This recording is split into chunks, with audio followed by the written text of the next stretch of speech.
كنتم تؤمنون بالله واليوم الآخر ذلك خير وأحسن تأويلا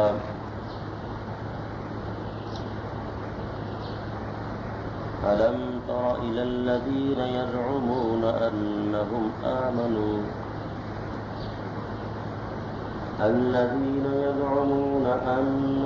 آمنوا بما أنزل إليك وما أنزل من قبلك يريدون أن يتحاكموا إلى الطاغوت وقد أمروا أن يكفروا به ويريد الشيطان أن يضلهم ضلالا بعيدا وقال تعالى في مقام آخر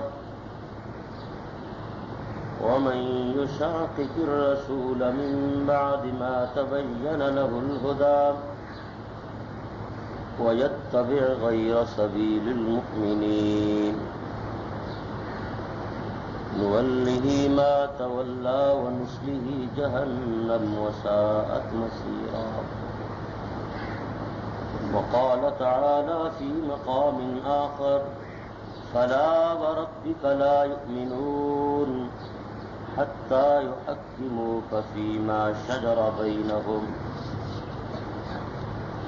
ثم لا يجدوا في أنفسهم حرجا مما قضيت ويسلموا تسليما وقال تعالى في مقام آخر تبارك الذي بيده الملك وهو على كل شيء قدير الذي خلق الموت والحياة ليبلوكم أيكم أحسن عملا وقال النبي صلى الله تعالى عليه وسلم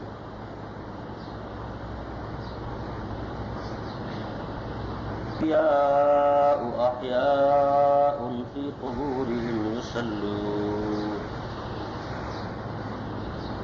أو كما قال النبي صلى الله تعالى عليه وسلم صدق الله مولانا العظيم وبلغنا رسوله النبي الأمين الكريم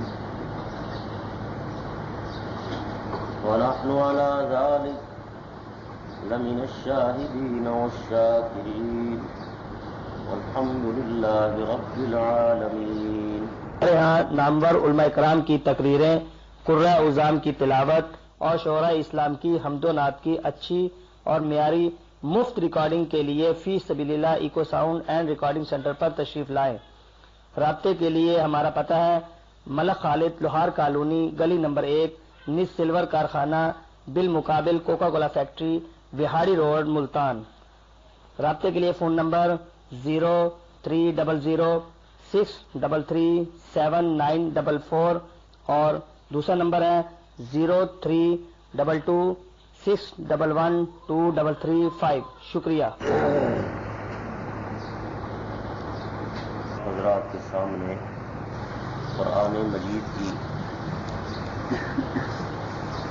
متعدد آیات اور حضور اکرم صلی اللہ علیہ وسلم کا ایک فرمان تلاوت کیا ہے.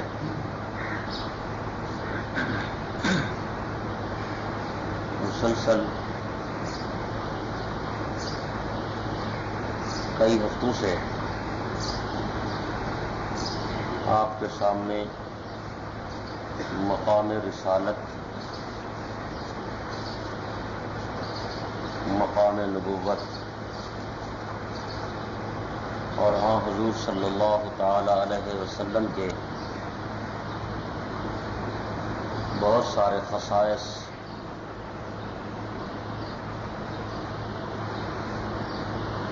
پیش کیے جا چکے ہیں.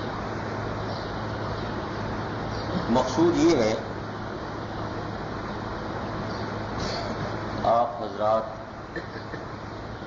عقیدہ رسالت کو اور مقام نبوت کو اچھی طرح سمجھ سکیں. اور اس پر اپنے عقائد کی بنیاد قائم کر سکیں۔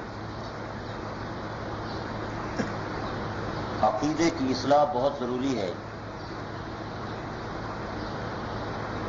جس آدمی کا عقیدہ درست نہیں ہے اس کے اعمال بھی بے وقت ہو جاتے ہیں، اور سارے دین کا مدار اس بات پر ہے کہ آپ عقیدہ رسالت کو سمجھیں، اس لیے کہ جب تک رسول پر اعتماد نہیں ہوگا عقیدہ توحید بھی سمجھ نہیں آئے گا۔ سارا دین اللہ نے حضور علیہ الصلوۃ والسلام کو عطا فرمایا ہے، قرآن بھی اللہ نے حضور پر اتارا ہے، شریعت کے مسائل اور احکام کی وضاحت بھی آپ نے فرمائی ہے۔ تو جس آدمی کو حضور علیہ السلام پر اعتماد نہیں ہے یا وہ آپ کے مقام کو نہیں سمجھتا تو باقی دین کو کیا سمجھے گا؟ فقہا نے اپنی کتابوں میں یہ بات لکھی ہے کہ ایک آدمی کہتا ہے مجھے حضور علیہ السلام کے بارے میں کوئی علم نہیں ہے کہ وہ انسان تھے، جن تھے، فرشتہ تھے، کون تھے۔ جس کو اپنے پیغمبر کے بارے میں اتنا علم بھی نہیں ہے اس کا ایمان کیسا ایمان ہے؟ اس لیے آپ کی ذات کو، پھر آپ کے مقام کو، پھر آپ کی عظمت کو سمجھنا ضروری ہے تاکہ ہمارے قلب و جگر میں، ہمارے دل میں حضور صلی اللہ علیہ وسلم کی وہ محبت پیدا ہو سکے جو محبت ہمارے ایمان کا جزء اور حصہ ہے۔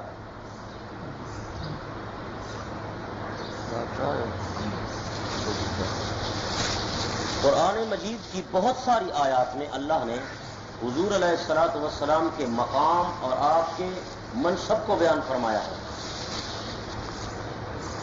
بہت ساری قرآن مجید کی آیات ایسی ہیں جس میں آپ کے مقام اور آپ کی عظمت اور آپ کے مناصب کو بیان کیا گیا ہے۔ صرف یہ بات نہیں ہے کہ آپ اللہ کے رسول تھے اور بس، آپ اللہ کے پیغمبر تھے، آپ نبی تھے اور بس، جیسا کہ بعض منکرین حدیث کو یہ دھوکہ لگا ہے کہ بس آپ تو اللہ کے پیغمبر تھے اور اللہ کا جو پیغام ہے قرآن وہ پہنچانے آئے اور پہنچا کر چلے گئے۔ اس کی مثال تو ایسے ہے جیسے کوئی ڈاکیا آئے اور خط دے کر چلا جائے، حالانکہ آپ قرآن پہنچانے نہیں آئے تھے۔ اگر قرآن پہنچانا تھا تو وہ جبرائیل ہی پہنچا دیتا۔ انبیاء کا سلسلہ کیوں شروع کیا گیا؟ انبیاء علیہ الصلوۃ والسلام اللہ کی بات کو پہنچا کر اس کو سمجھاتے بھی ہیں۔ حضور علیہ الصلوۃ والسلام نے قرآن پہنچا کر قرآن کو سمجھایا ہے کہ قرآن کا معنی اور مطلب کیا ہے، اللہ کی اس بات سے مراد کیا ہے، منشا کیا ہے۔ قرآن کی تفسیر بھی آپ نے بیان فرمائی ہے۔ اس لیے اللہ تعالیٰ نے قرآن مجید میں ارشاد فرمایا وَأَنزَلْنَا إِلَيْكَ الذِّكْرَ لِتُبَيِّنَ لِلنَّاسِ کہ میرے پیغمبر ہم نے جو قرآن آپ پر اتارا ہے اس لیے اتارا ہے کہ قرآن کی وضاحت، تشریح اور بیان آپ فرما دیں، یعنی آپ قرآن کے مفسر اور مبین بھی ہیں۔ اور ایک مقام پر فرمایا وَيُعَلِّمُهُمُ الْكِتَابَ وَالْحِكْمَةَ، یہ کتاب کچھ عرصہ پہلے لکھی تھی، اس میں کچھ آیات اس حوالے سے میں نے جمع کی ہیں تاکہ آپ کے منصب کو اور آپ کے عہدوں کو ہم سمجھ سکیں۔ تو ایک جگہ اللہ تعالیٰ ارشاد فرماتے ہیں وَيُعَلِّمُهُمُ الْكِتَابَ وَالْحِكْمَةَ، آپ کتاب کی تعلیم دینے کے لیے آئے ہیں۔ اس سے معلوم ہوا کہ آپ کتاب کے معلم بھی ہیں، اور آپ سے بڑا معلم کوئی نہیں ہے۔ ایک مقام پر اللہ نے فرمایا لَقَدْ كَانَ لَكُمْ فِي رَسُولِ اللَّهِ أُسْوَةٌ حَسَنَةٌ، بہت پکی بات ہے کہ پیغمبر کی ذات گرامی میں بہترین نمونہ ہے تمہارے لیے۔ آپ کا جو اسوہ حسنہ ہے بہترین نمونہ ہے، بہترین تمہارے لیے، یعنی آپ کی پوری زندگی حجت ہے۔ آپ کا ہر قول، ہر فعل، ہر عمل وہ ہمارے لیے حجت ہے، آپ کی پوری زندگی حجت ہے۔ اسی طرح ایک مقام پر فرمایا وَإِن تُطِيعُوهُ تَهْتَدُوا، اس سے معلوم ہوتا ہے کہ ہدایت آپ کی اطاعت سے وابستہ ہے۔ جس کو یہ شوق ہے کہ مجھے ہدایت ملے، اسے چاہیے کہ وہ پیغمبر کی اطاعت کرے۔ اس لیے اللہ نے اپنی اطاعت کے ساتھ نبی کی اطاعت کو بیان کیا ہے، یا ایھا الذین آمنوا اطیعوا اللہ واطیعوا الرسول، اے ایمان والے اللہ کی اطاعت کرو اور پھر رسول کی اطاعت کرو۔ اور ایک مقام پر فرمایا من یطع الرسول فقد اطاع اللہ، جس نے رسول کی اطاعت کی اس نے اللہ کی اطاعت کی، اس لیے کہ نبی کا ہر فیصلہ وہ خدا کا فیصلہ ہے۔ ایک مقام پر فرمایا وَيُحِلُّ لَهُمُ الطَّيِّبَاتِ وَيُحَرِّمُ عَلَيْهِمُ الْخَبَائِثَ، اس سے معلوم ہوتا ہے کہ حلال اور حرام بتانا، حلال اور حرام کا فرق بیان کرنا، یہ بھی پیغمبر کے منصب میں داخل ہے۔ حضور نے سمجھایا کہ فلاں چیز حلال ہے، فلاں حرام۔ آپ قرآن اٹھا کر دیکھیں، حلال و حرام کی تفصیل تو نہیں ہے۔ قرآن میں کہیں لکھا ہوا ہے کہ گدھا حرام ہے، قرآن میں کہیں لکھا ہوا ہے کہ ابھی بکرے کا گوشت کھاؤ، مرغا کھاؤ، یہ کہیں ہے؟ قرآن میں ہے تو قرآن میں تو یہ ہے حلال کھاؤ حرام نہ کھاؤ۔ حلال کون کون سی چیزیں ہیں، کون سا کاروبار حلال ہے، کون سی تجارت جائز ہے، کون سی تجارت ناجائز ہے، کون سا کام صحیح ہے، کون سا کام غلط ہے، یہ تفصیل تو پیغمبر نے بیان فرمائی ہے۔ تو حلال اور حرام بتانا یہ بھی پیغمبر کا منصب ہے۔ ایک مقام پر فرمایا وما آتاکم الرسول فخذوه وما نہاکم عنہ فانتہوا، میرا پیغمبر جو کچھ دے دے وہ لے لو، اور جس سے منع کرے اس سے رک جاؤ۔ اگر تو پیغمبر مال تقسیم کر رہا ہے، جو کچھ دے بس اتنا لے لو، جو نہ دے اس سے رک جاؤ۔ اگر پیغمبر شریعت تقسیم کر رہا ہے، دین پھیلا رہا ہے، تو جو بات پیغمبر دین کی بتائے وہ لے لو، جس سے منع کرے اس سے رک جاؤ، عام حکم ہے۔ اور ایک مقام پر فرمایا کہ جو لوگ پیغمبر کی مخالفت کرتے ہیں وہ اپنا انجام اور ٹھکانہ جہنم سمجھے۔ وَمَن يُشَاقِقِ الرَّسُولَ مِن بَعْدِ مَا تَبَيَّنَ لَهُ الْهُدَىٰ، ہدایت کے آ جانے کے بعد، ہدایت کے واضح ہو جانے کے بعد پھر بھی کوئی آدمی نبی کی مخالفت کرے، وَيَتَّبِعْ غَيْرَ سَبِيلِ الْمُؤْمِنِينَ، اور مومنین کے راستے کو چھوڑ کر کوئی اور راستہ تلاش کرے۔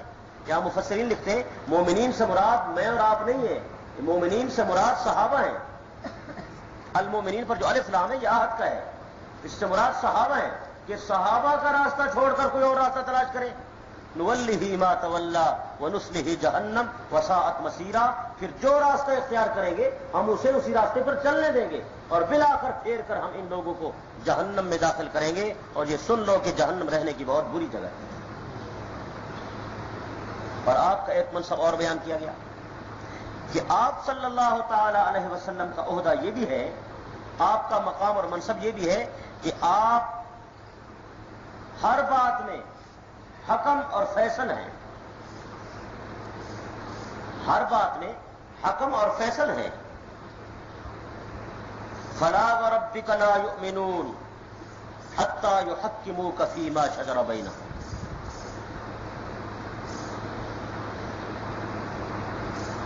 آپ امت کے لیے فیصل بھی ہیں۔ بڑا مشہور واقعہ ہے، آپ حضرات سن چکے ہوں گے، حضور علیہ الصلوۃ والسلام کے دور مبارک کی بات ہے، ایک منافق اور یہودی کا جھگڑا ہو گیا۔ منافق کا نام بشر تھا، منافق اپنے آپ کو مسلمان کہتا تھا، دوسرا اہل کتاب یہودی تھا۔ جھگڑا ہوا، یہودی نے کہا کہ آپ کے نبی سے فیصلہ کراتے ہیں. منافق نے کہا نہیں، کعب ابن اشرف ایک یہودیوں کا سردار تھا، اس سے فیصلہ کراتے ہیں.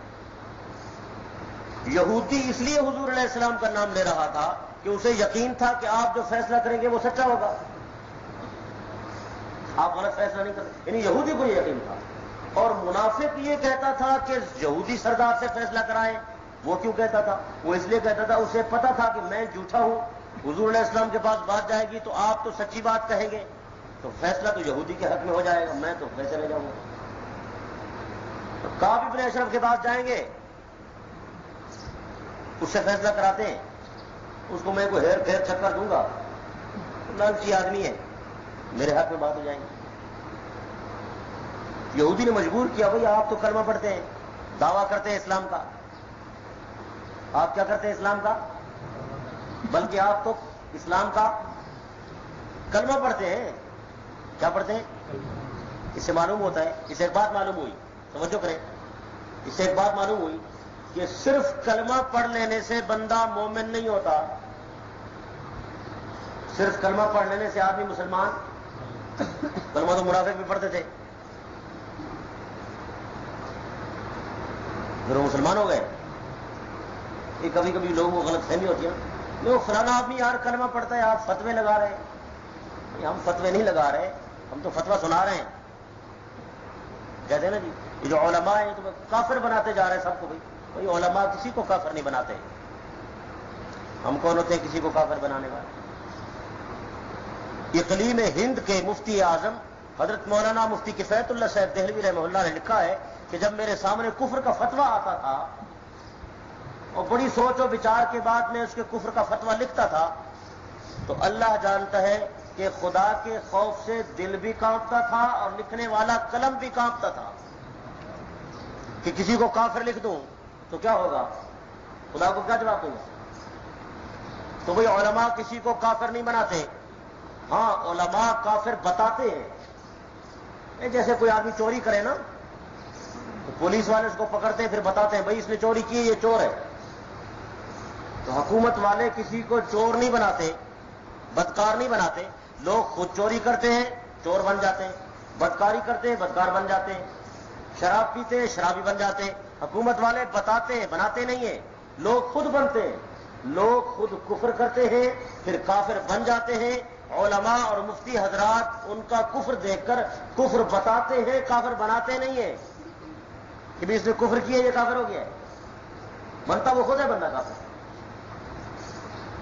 تو ہر کلمہ کو مسلمان بولے صحیح، مسلمان نہیں، ہر کلمہ کو مسلمان نہیں، جب تک ضروریات دین کا مکمل طور پر وہ بندہ قائم نہ ہو، مکمل طور پر قائم نہ ہو. ایک آدمی کلمہ پڑھتا ہے، حضور کی ختم نبوت کو نہیں مانتا، بھئی وہ کیسا مسلمان ہے؟ ایک آدمی زبان سے کلمہ پڑھتا ہے، کلمہ دل کے اندر نہیں اتر رہا، منافق کا حال. تو زبان بھی کلمہ پڑھے، دل بھی گواہی دے، اعضاء و جوارح اس کے مطابق کام کرے، ضروریات دین کا قائل ہو، تو پھر آدمی مومن مسلمان ہوتا ہے. دوبارہ یہودی نے کہا بھائی آپ تو کلمہ پڑھتے ہیں، اور منافق کو کہا، کیا نام تھا اس کا؟ بشر منافق. بھائی تو کلمہ پڑھتا ہے، بھائی تیرے نبی کے پاس جاتے، مجبور ہو گئے، حضور علیہ السلام کی خدمت میں آئے، بات بیان کی، آپ صلی اللہ علیہ وسلم نے دونوں کی بات سنی. تفصیل سے بات سننے کے بعد آپ صلی اللہ علیہ وسلم نے یہودی کے حق میں فیصلہ دے دیا کہ یہ سچا ہے. اس معاملے میں یہودی سچا ہے. اب وہ جو بناوٹی مسلمان تھا وہ تو آگ میں گولا ہو گیا. دیکھیں نہیں میں ان کا کلمہ بھی پڑھتا ہوں، فیصلہ میرے خلاف کر دیا. فیصلہ کہ بعض دفعہ دوستوں کو شکایت رہتی ہے، اور حضرت ہم تو آپ کے درس میں آتے ہیں، آپ نے ہمارے خلاف بات کہہ دی. بھائی درس کوئی آپ کو خوش کرنے کے لیے تھوڑی ہو رہا ہے. قرآن حدیث کا درس تو ہے اللہ اس کے رسول کو خوش کرنے کے لیے. آپ کا میرے ساتھ ذاتی ہزار تعلق ہو، لیکن بات تو دین کی ہے نا. وہ ہندوستان میں کہتے ہیں جھگڑا ہو گیا تھا ایک جگہ پر جھگڑا ہو گیا. مسلمانوں نے کہا یہ جگہ مسجد کی ہے، ہندو نے کہا یہ جگہ مندر کی ہے. عدالت میں کیس چلا گیا، انگریز کا دور تھا، بات چلتی رہی. ہندو نے عدالت میں یہ بیان دیا کہ اس محلے میں مسلمانوں کا ایک بڑا عالم رہتا ہے، ہمیں اس پر اعتماد ہے، وہ نیک آدمی ہے، علم والا ہے، متقی ہے. اگر وہ مولانا صاحب حلفاً یہ بیان دے دیں کہ یہ جگہ مسجد کی ہے تو ہم وہ جگہ چھوڑ دیں گے. سارے مسلمان خوش ہو گئے. زبردست بات ہو گئی، مولانا تو ہمارے اپنے آدمی ہیں، ہفتہ وار ان کا تو درس ہوتا ہے ادھر، وہ تو فیصلہ دے ہی دیں.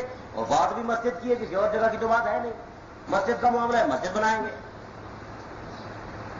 حضرت مولانا کے پاس آئے، حضرت نے ساری باتیں سن کر خاموشی اختیار فرمائی. اللہ نے قرآن و حدیث کے علم کی نورانیت کی وجہ سے ان کو عجیب فراست دی ہوتی ہے. اس علم کی، اس بہار کی تو اپنی خوشبو ہے. اللہ ہمیں بھی اس کو کچھ حصہ عطا فرما دے. حضرت مولانا کو عدالت میں لے گئے. اب سارے مسلمان خوش ہیں، وہ آج جشن منائیں گے، ہیں جلوس نکالیں گے، کیونکہ خوشی جلوس کے پیچھے تو ہے ہی نہیں نا. خوشی کا اظہار کرنے تو جلوس ہی نکالنا ہے بس. گدھے کو ہار پہنا دیا، ریڑے والے نے ہار پہنا ہوا ہے، جشن منایا جا رہا ہے. خوشی کا یہی طریقہ ہے، اور تو کوئی طریقہ نہیں ہے نا. عدالت میں مولانا چلے گئے، ادھر ہندو ہیں ادھر مسلمان ہیں، بہت بڑا اجتماع ہے کہ آج مولانا مسجد کے حق میں فیصلہ دے رہے ہیں. انگریز جج نے حضرت مولانا سے عدالت میں پوچھا کہ مولانا آپ مسلمان ہیں، آپ پر دونوں فریق متفق ہیں، آپ حلفاً یہ بات کہتے ہیں کہ یہ جگہ مسجد کی ہے. حضرت مولانا رحمہ اللہ نے ارشاد فرمایا، میں اس آپ کی جو دنیاوی عدالت بنائی ہوئی ہے اس میں کھڑے ہو کر اللہ کی قسم کھا کر کہتا ہوں، جو کچھ میں جانتا ہوں میرے علم میں ہے یا میرے مشاہدے میں ہے یا میری معلومات میں ہے، وہ یہ ہے کہ یہ جگہ مسلمانوں کی مسجد کی نہیں ہے. سارے مسلمان آگ بگولا ہو گئے. یہ دیکھیں جی مولانا صاحب کا حال، ان کے پیچھے ہم نمازیں پڑھیں، ان کے پیچھے جمعے پڑھیں، ہم ان کی عزت کریں، مولانا کو کھانا کھلائیں، ان کا درس سنیں. وہ مسجد کے خلاف فیصلہ دے دیا. فیصلہ ہو گیا، ہندو خوش ہو گئے اپنی جگہ، واہ جی واہ ہمارے حق میں بات کہہ دی. اور اسی لیے تو کہا تھا کہ مولانا کو فیصلہ بناتے ہیں. بڑا اچھا فیصلہ کیا ہم نے. واپس آئے، رات کو جلسے کا اہتمام تھا، حضرت مولانا نے جلسے میں رات کو خطاب کیا. سارے لوگ آئے، مسلمان بھی آئے، ہندو بھی آئے، دیکھیں کیا کہتے ہیں آج مسلمانوں کے عالم. تو حضرت نے ارشاد فرمایا، میں نے جو حلفیہ بیان دیا ہے سچائی کی بنیاد پر دیا ہے، حق کی بنیاد پر دیا ہے، یہ جگہ مسلمانوں کی نہیں ہے. باقی آپ حضرات ناراض ہو گئے، آپ درس سننے آئیں یا نہ آئیں، مجھے کھانا کھلائیں یا نہ کھلائیں، لیکن آپ لوگ یہ جو آوازیں بلند کر رہے ہیں کہ بس مروا دیا آج اور مسلمان شکست کھا گئے اور مسجد کے خلاف فیصلہ دے دیا، آج یہ بات سن لو کہ مسلمان ہار گئے اور اسلام جیت گیا.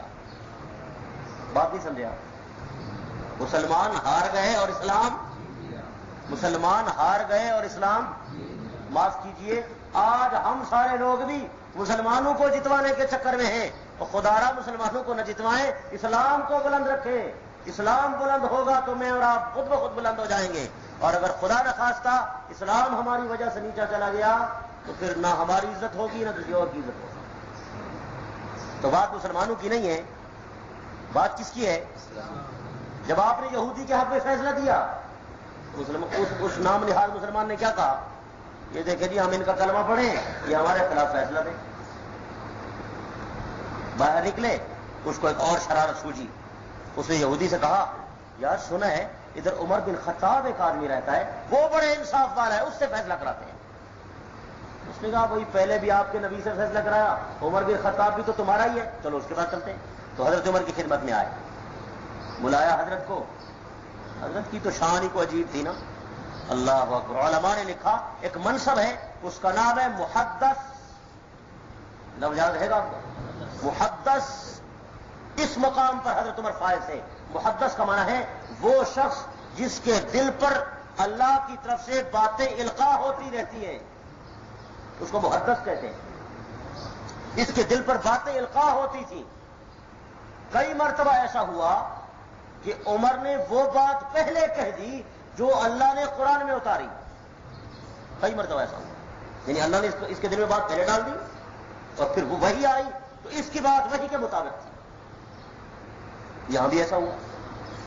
اب حضرت عمر کے پاس جب آئے تو حضرت نے دونوں کی بات سنی. یہودی نے کہا جی آپ کے پیغمبر کے پاس بھی گئے تھے, انہوں نے میرے حق میں فیصلہ کیا. آپ نے اس بشر سے پوچھا یہ صحیح کہتا ہے؟ اس نے کہا یہ صحیح کہہ رہا ہے, حضور علیہ السلام نے اس کے حق میں فیصلہ کیا ہے, لیکن کوئی مزہ نہیں آیا فیصلے کا. کیا نہیں آیا؟ یعنی دین کی بات میں بھی ہم مزہ لیتے ہیں نا, مزہ نہیں آیا. آپ نے سمجھا اچھا ٹھہرو میں تمہارا فیصلہ کرتا ہوں.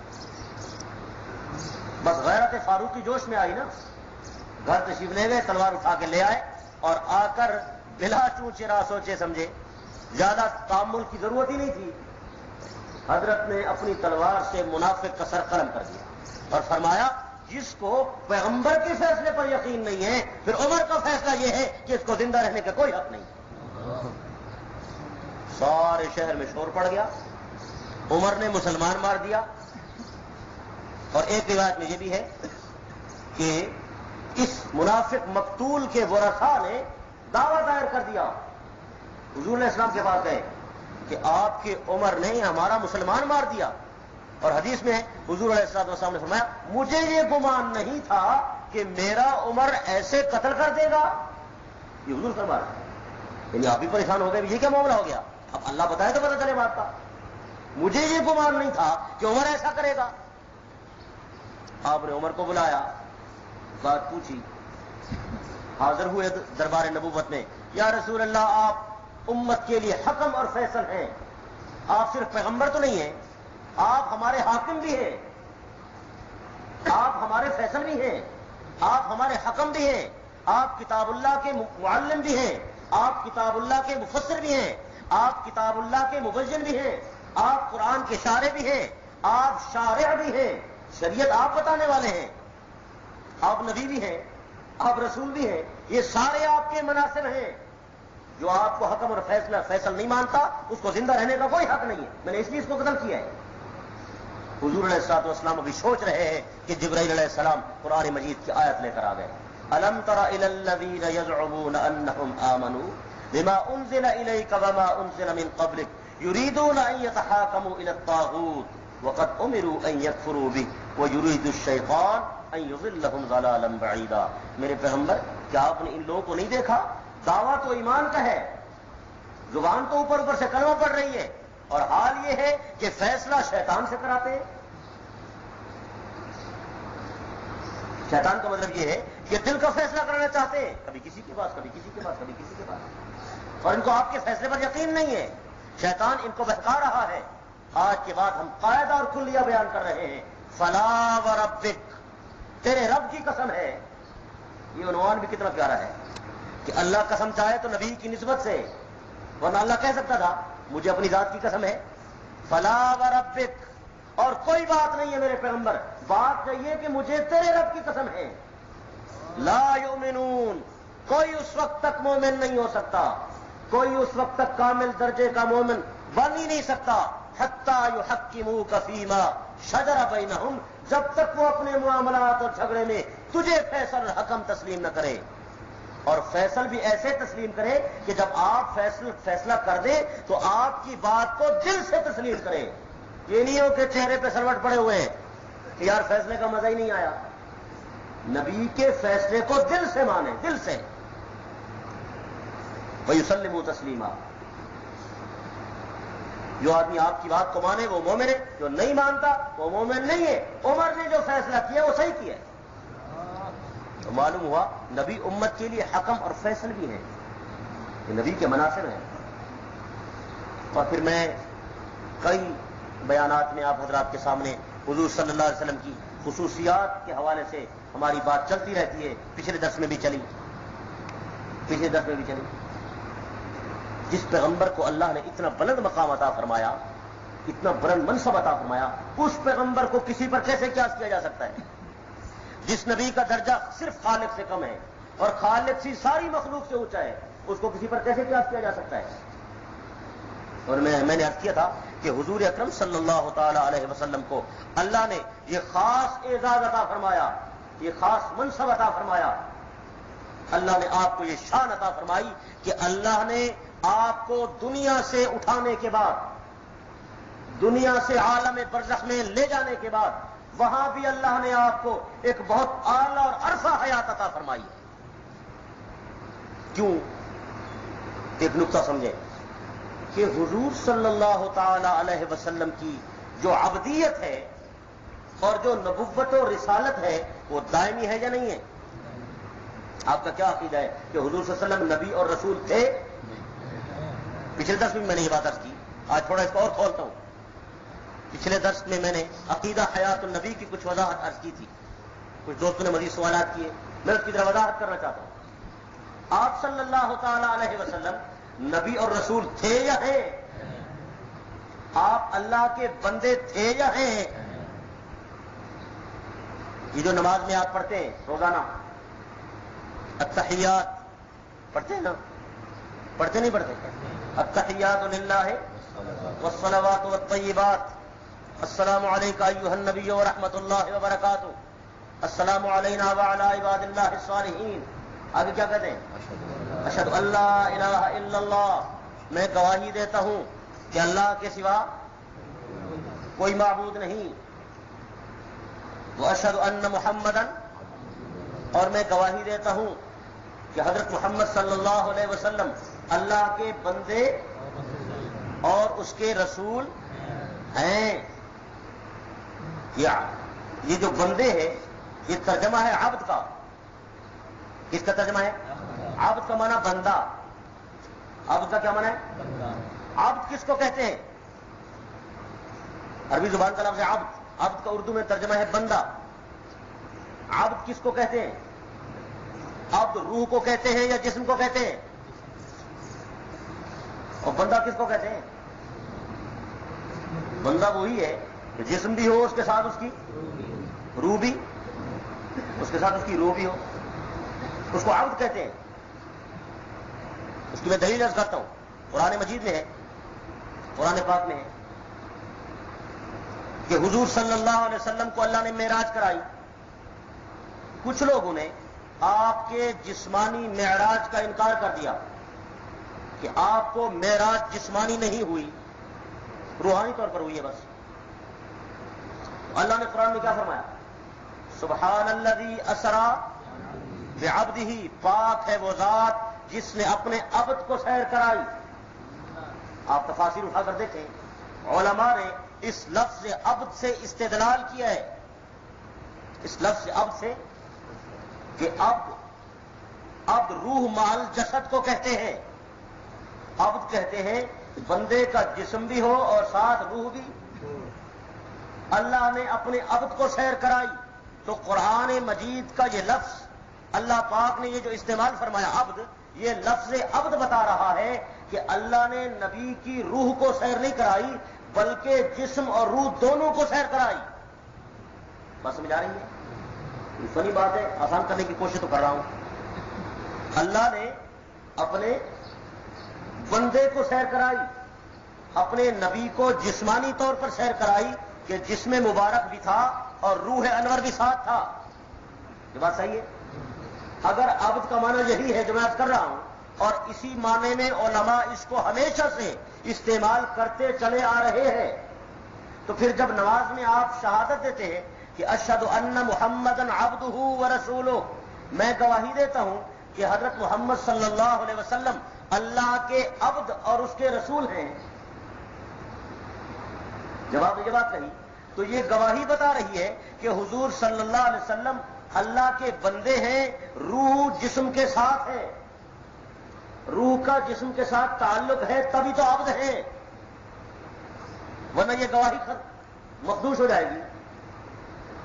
آپ اللہ کے بندے تھے اور اللہ کے بندے ہیں، اور آپ کی عبدیت دائمی ہے، اور پھر آگے ہے ورسولو، آپ کی رسالت بھی دائمی ہے۔ یہ نہیں کہ آپ دنیا سے چلے گئے تو آپ کی رسالت ختم، رسالت ختم ہو گئی بھائی، یہی بات تو قادیانی کہتے ہیں کہ آپ دنیا سے چلے گئے آپ کی رسالت ختم ہو گئی، اب نئے رسول کی ضرورت ہے۔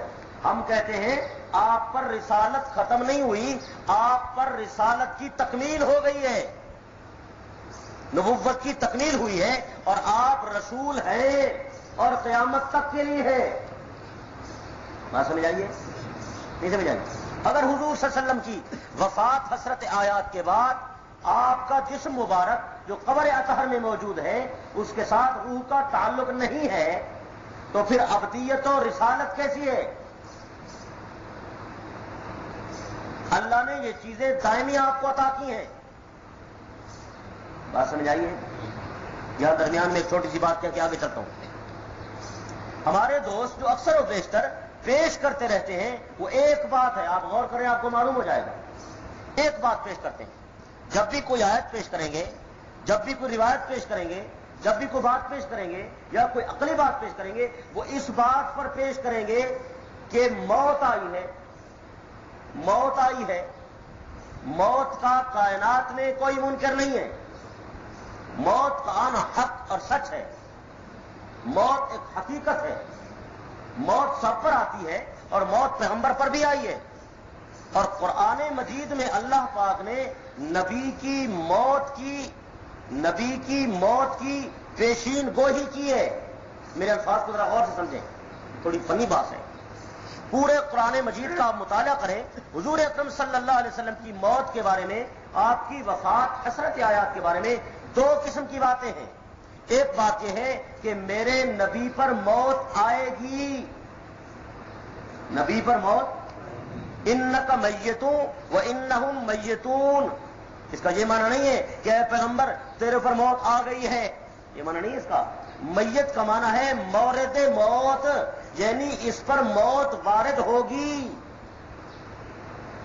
آسان الفاظ میں یوں سمجھیں کہ جب یہ آیت آئی تو حضور علیہ السلام دنیا میں موجود تھے یا نہیں تھے؟ یہ آیت کس پر نازل ہوئی؟ ہمارے پر تو نازل نہیں ہوئی. یہ آیت کس پر نازل ہوئی؟ آپ صلی اللہ علیہ وسلم پر نازل ہوئی. جب یہ آیت آئی تو اس وقت آپ زندہ تھے یا نہیں تھے؟ اگر اس کا معنی یہ کریں کہ آپ پر موت آ گئی ہے، وہ تو آپ زندہ بیٹھے ہوئے تھے جب یہ آیت آئی ہے. اس کا معنی یہ ہے کہ آپ مورد موت ہیں، آپ پر موت وارد ہوگی. جس طرح اور لوگوں پر موت آئے گی آپ پر بھی موت آئے گی. انک میتون و انہم میتون. میرے پیغمبر اور لوگوں نے بھی مرنا ہے، آپ نے بھی جانا ہے. بات سمجھ آئیے؟ ایک بات یہی، اس کو کہتے ہیں موت کی پیشین گوئی، اطلاع ہے. دوسری جگہ اللہ نے آپ کی موت کو ایک شرطیہ انداز میں کہا ہے. افإن مات، اگر میرا پیغمبر فوت ہو جائے، اگر ایسا ہو جائے، او قتلا، یا میرا پیغمبر اگر شہید ہو جائے، انقلبتم علی اعقابکم، کیا خیال ہے اسلام چھوڑ کر پھر جاؤ گے؟ یہ دو قسم کی باتیں ہیں پیغمبر کی موت کے لیے قرآن میں. یا موت کی پیشین گوئی ہے، یا شرطیہ انداز میں کہا اگر ایسا ہو جائے تو پھر تم کیا کرو گے؟ پورے قرآن میں یہ نہیں ہے کہ نبی پر موت آ گئی ہے، یہ قرآن میں نہیں ہے. حضور صلی اللہ علیہ وسلم پر جب موت وارد ہو گئی اس کی اطلاع قرآن میں نہیں ہے کہ نبی پر موت واقع ہو گئی، اس کی اطلاع حدیث میں ہے. اور وہ خطبہ صدیقی ہے جو سیدنا صدیق اکبر نے آپ پر موت آنے کے بعد ارشاد فرمایا، من کان یعبد اللہ فإن اللہ حی لا یموت ومن کان یعبد محمدا فإن محمدا قد مات. لوگوں تم میں سے کوئی آدمی جو اللہ کی عبادت کرتا تھا تو اللہ کل بھی زندہ تھا، اللہ آج بھی زندہ ہے. اور تم میں سے کوئی آدمی اگر محمد کی پوجا کرتا تھا پھر آج سن لو محمد پر موت آ گئی ہے. یہ حدیث بتا رہی ہے، یہ خطبہ صدیقی سے پتا چلا کہ آپ پر موت واقع ہو گئی. یہ بات سمجھ آئی؟ اگر اگلی بات سمجھیں، موت کو ہمارے احباب نے یہ سمجھا ہے کہ موت کسی عدم کا نام ہے. لکھے پڑھے حضرات توجہ کریں، موت کسی عدم کا نام نہیں ہے کہ بندہ مر گیا تو بس ختم. یہ بڑی غلط فہمی ہوئی ہے. جس طرح زندگی ایک کیفیت کا نام ہے، حیات ایک کیفیت کا نام ہے، موت بھی ایک خاص کیفیت کا نام ہے. جس طرح زندگی کا وجود ہے اس طرح موت کا بھی ایک الگ وجود ہے.